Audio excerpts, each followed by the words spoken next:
Hi, I'm Ron Bateman, the Sheriff of Anne Arundel County. Welcome to your Anne Arundel's Most Wanted program, a program where we showcase wanted criminals, highlight open cases, and look to you for tips. You, concerned citizens, that share my same goal, and that's keeping our community safe.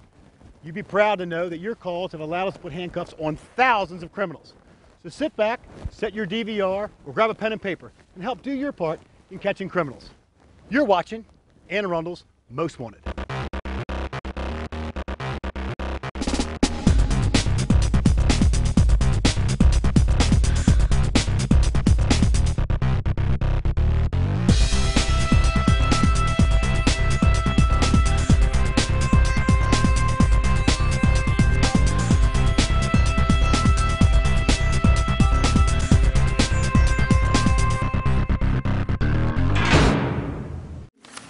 Of course, it's my pleasure to introduce another regular guest on our show, Justin Mulcahy from the Anne Arundel County Police Department.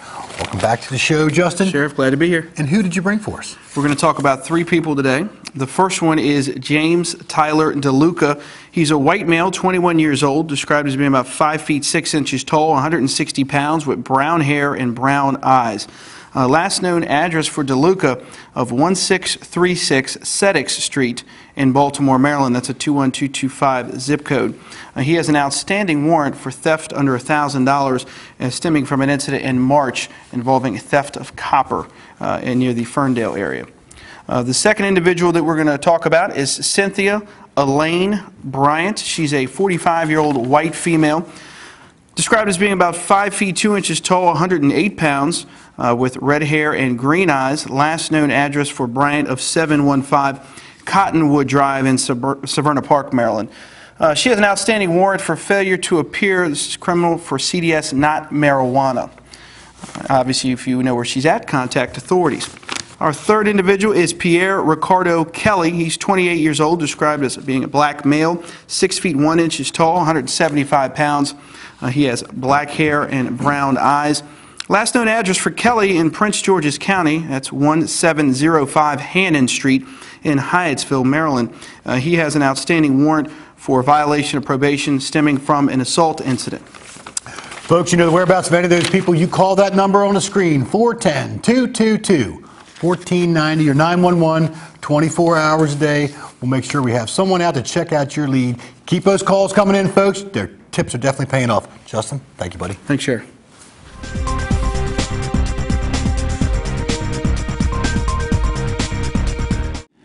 And now for another regular guest on our show, Corporal Amy Megath from the Annapolis Police Department. Welcome back to the show, Amy. Thank you, Sheriff. Who'd you bring for us? I've got three men today. The first one is Rodney Gerard Porter. His nickname is Tico. His date of birth is 5/25/1972. He is a black male, 6 foot 1 inches tall, weighing 185 pounds, with black hair and brown eyes. He has a tattoo on his left forearm, and his last known address is 1841 Mead Village Circle in Severn. He has a bench warrant for violating probation on a possession of CDS, not marijuana charge. This warrant stems when officers were working in the Harbor House community and approached a group of people to conduct field interviews. The officers got closer to the group, and one of the officers noticed Rodney Porter putting something in his pants. The officer asked Porter if he was concealing drugs. Porter told the officer to check his pants. The officer found a clear plastic bag containing a grayish substance inside Porter's pants. The substance was identified as heroin. Porter was arrested for possession of CDS, not marijuana. He was found guilty but failed to follow the conditions of his probation, and this warrant was issued. The second subject we have is Brandon Lamont White. His date of birth is January 6th of 1986. He's a black male, 5 foot 11 inches tall, weighing 205 pounds, black hair and brown eyes. He has tattoos on his right arm, his left wrist. And his last known address is 1367 Tyler Avenue in Annapolis. He has one warrant for traffic violations. This warrant stems from an incident on February 23rd of this year. Brandon White was in a vehicle with his girlfriend driving. While in the vehicle, White and his girlfriend were in a verbal argument. When they were on Forest Drive near Tyler Avenue, the girlfriend stopped the vehicle, got out, and started walking home. White got in the driver's seat and made a U-turn towards Tyler Avenue. He hit a curb, causing the vehicle to fishtail. The vehicle left the roadway and struck a tree. White jumped out of the car and fled the scene. Officers arrived on scene, started asking witnesses what happened. They were able to locate White, and he was transported to Baltimore Shock Trauma for the injuries he received from the accident. And this warrant was obtained for White for having left the scene of the accident. He is also a Violence Prevention Initiative offender. And the third subject we have is Stephen Hiawatha Dowdy. His date of birth is 3/28 of 1962. He's a white male, 6 feet tall, 180 pounds, with black hair and brown eyes. His last known address is 3307 Grapevine Lane in Bowie. He has one warrant for failing to appear in court for a possession of CDS paraphernalia and possession of CDS not marijuana charge. This warrant stems from an incident when officers were patrolling the area of Forest Drive and Bywater Road. The officer noticed a vehicle stopped at a green light for approximately 15 seconds. When the officer pulled behind the vehicle, it began to speed off, weaving in and out of lanes. Officer activated his emergency equipment and followed the vehicle. The vehicle pulled over, and the officer made contact with the driver, who was identified as Stephen Dowdy. The officer asked Dowdy if he could search him and his vehicle. Dowdy agreed. The officer located suspected cocaine and a grinder in the vehicle. Dowdy was arrested for possession of cocaine and paraphernalia. Dowdy failed to appear in court on these charges. Now, you want to talk about an old case that your agency recently solved. That's right. We actually had a murder last year in 2013. It was our only open murder from 2013, and our detectives just made arrests in the middle of March. And who were the suspects in that? Todd Brown and his cousin, Taze Brown. Very good. I like when agencies just keep sticking to it, to an investigation like that, and see results, even a year later. That's great. Sure, and our detectives said this was a case of good old-fashioned police work. They kept getting at the case, looking at all the records, all the evidence they'd collected, and were able to build a case against these two. And they're still looking for more information on the case, so if anyone does have information, we would ask that they would call us. And what's the number for your agency then? The 410-268-9000 number. Just ask for the detectives, and they'd be happy to take any more information people have. Very good. Good work on their part. Great. Folks, you know the whereabouts of any of those people Amy just talked about. Call that number on the screen, 410-222-1490 or 911, 24 hours a day. Amy, thank you very much. Thank you, Sheriff.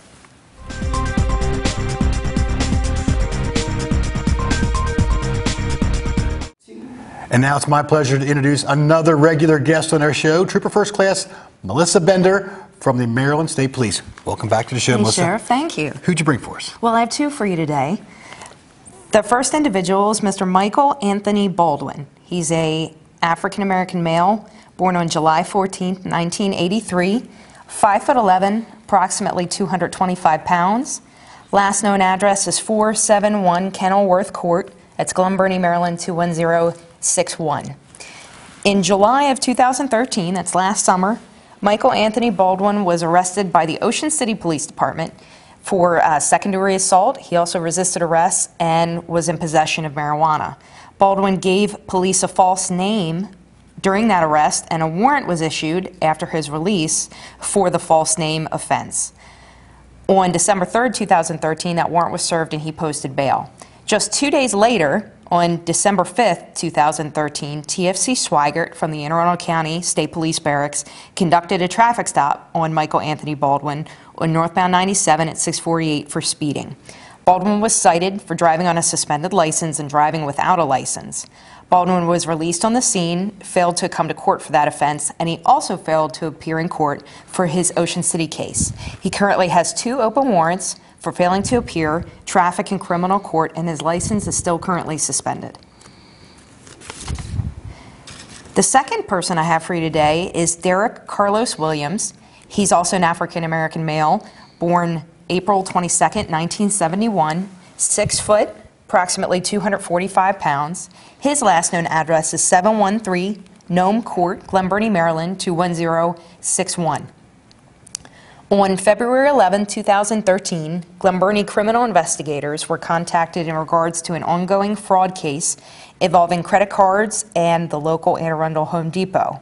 Derek Carlos Williams went to the Pasadena Home Depot location on February 11th and was recognized by the loss prevention staff as someone who had attempted fraud at that location before. They notified police.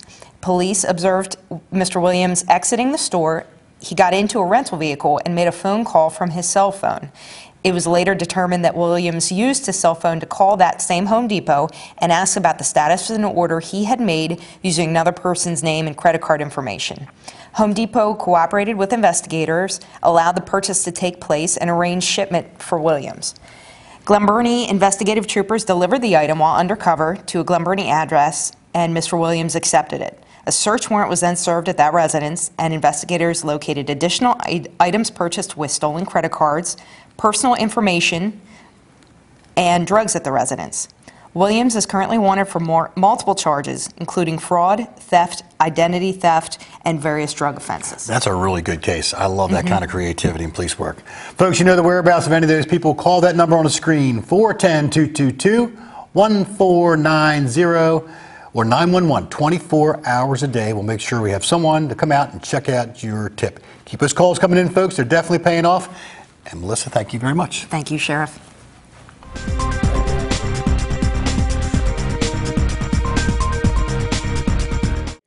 And now for those subjects wanted by the Anne Arundel County Sheriff's Office. Let's see what we have here first. This is going to be Janora Selena Jones. She has also been known to go by Regina Brown, Neadra Daniels, and Alicia Green. Janora Jones has multiple warrants for her for failure to appear for theft less than $1,000, theft scheme $10,000 to $1,000, theft under $1,000, and theft under $100, and false statement to a peace officer. Wow. Okay, so between October 20th and November 2nd of 2013, loss prevention officers at Safeway locations on Arundel Mills Boulevard and Benfield Road reported to county police that there had been several incidents of unknown black females and one unknown black male concealing cans of Similac Advance and Similac Sensitive baby formula on their person or inside of a handbag. Now, after hiding the formula, the subjects walked past all working registers and exited the stores without paying for the merchandise. We would call that theft. So Janora S. Jones was positively identified as one of the subjects involved in the multiple thefts from the Safeway locations based upon previous contacts with law enforcement and the loss prevention officers. Also, an associate that was later arrested for shoplifting informed police officers he and several others stole baby formula for Janora Jones because she would pay cash for the amount of baby formula they stole. Wow. We are looking for a baby formula queen pin by the name of Janora Jones, who is a 46-year-old black female with a date of birth of August 29th, 1967. She is 5'4" tall and weighs 160 pounds and has black hair and brown eyes. Janora Selena Jones' last known address is 8272 Portsmouth Drive in Severn. Now, our next subject that's Ricardo Javier Gonzalez. This subject is wanted for second-degree assault. And on November the 20th, 2013, Ms. Tamara Staub reported to county police officers that her boyfriend, Ricardo Javier Gonzalez, grabbed her with both hands around her neck and shoulders. Gonzalez then pushed Ms. Staub against the door frame of the closet. Ms. Staub was able to break free from Gonzalez. She ran down the hallway, pushed the panic button on her home alarm system, and fled to the kitchen. Smart, smart, smart. Great job. Ms. Staub answered a call on her cell phone from the alarm company and was able to talk with them briefly before Gonzalez knocked the phone from her hand. He then threw her up against the stove. Now, Ms. Staub was able to get away from Gonzalez and locked herself in the bedroom. Gonzalez then packed several bags of property and left the residence. We are looking for a Ricardo Javier Gonzalez, who's a 31-year-old Hispanic male with a date of birth of February the 15th, 1981. He is 5'11" tall, weighs 215 pounds, and has black hair and brown eyes. Ricardo Javier Gonzalez's last known address is 6516 Bricktown Circle in Glen Burnie, Maryland. Now, our next subject, that's going to be Stephen Carvel Downs. Now, this subject is wanted on multiple counts of burglary, theft, under $1,000 and theft under $100. Now, on June the 10th, 2013, Miss Jennifer Fang reported to the District Court Commissioner that her former boyfriend, Stephen Carvel Downs, acquired information that she was not going to be home and used an unauthorized copy of her house key to enter her home while she was away. Miss Fang stated that during the early hours of June the 9th, Stephen Downs entered her home with the unauthorized key and removed a PlayStation 3, the controller, an Xbox 360, 2 controllers, Nintendo 3DS, and a HTC phone charger. Now, Ms. Fang called Stephen Downs immediately after identifying that her items had been taken. During that conversation, Downs said he did not want her to call the police. He denied taking the items and became angry. It is probably worth mentioning that Stephen Carvel Downs admitted to Ms. Fang that he had made a copy of the house key before returning the original key he was given while they were still dating, and he also told his mother that he had had a copy made of Mrs. Fang's key after they had broken up. Now, Ms. Fang also told the District Court Commissioner that on June the 10th, she learned that Stephen Downs had acquired about $400 to $500 worth of heroin. At the time, Downs did not have a job or form of income and no car. I wonder where that money for that purchase came from. I wonder. We are looking for a key-holding thief by the name of Stephen Carvel Downs, who is a 24-year-old white male with a date of birth of March 21st, 1989. He's 6 foot 2 inches tall and weighs 160 pounds and has blonde hair and blue eyes. Stephen Carvel Downs' last known address is 861 South Shore Drive in Glen Burnie, Maryland. Now, here are our most wanted deadbeats. This information is provided to us by our hard-working friends at the Anne Arundel County Office of Child Support. Our first DB is Paul Joseph Mikulek. He is $27,104 in arrears with paying child support. Paul Mikulek is a 46-year-old white male with a date of birth of February the 12th, 1968. He's 6 foot 4 inches tall and weighs 261 pounds. He has brown hair and hazel eyes. And his last known address is 1635 Hughes Avenue in Linwood, Pennsylvania. Next, we have Kevin A. Burke. He is $23,621 in arrears with paying child support. Kevin Burke is a 47-year-old black male with a date of birth of December the 7th, 1966. He's 5 foot 10 inches tall, weighs 160 pounds, and he has black hair and brown eyes. His last known address is 3506 Fairview Road in Gwynn Oak, Maryland. Folks, if you know the whereabouts of any of these people, do not approach them. Instead, you call that number on the screen, 410-222-1490, or of course 911, 24 hours a day. We'll send someone out to check out your tip. They're definitely paying off, folks, so keep those calls coming in. Now, as I conclude, I want to thank a few people that allow this show to happen every single month. First, our County Executive, Miss Laura Newman. I want to thank Dale Boyer behind the camera that does all the work, editing, and does a lot of good work on this show. I want to thank our producer from my office, Lieutenant Jennifer Gilbert Duran, who's doing a great job. I also want to thank the Superintendent of Maryland State Police, Marcus Brown, Chiefs of Police, Kevin Davis from Anne Arundel County, and my friend Mike Pristoop. Kevin's also my friend, but Mike Pristoop from Annapolis City Police Department. Folks, let's keep Anne Arundel County safe. I'm Sheriff Ron Bateman. We'll see you next time on Anne Arundel's Most Wanted.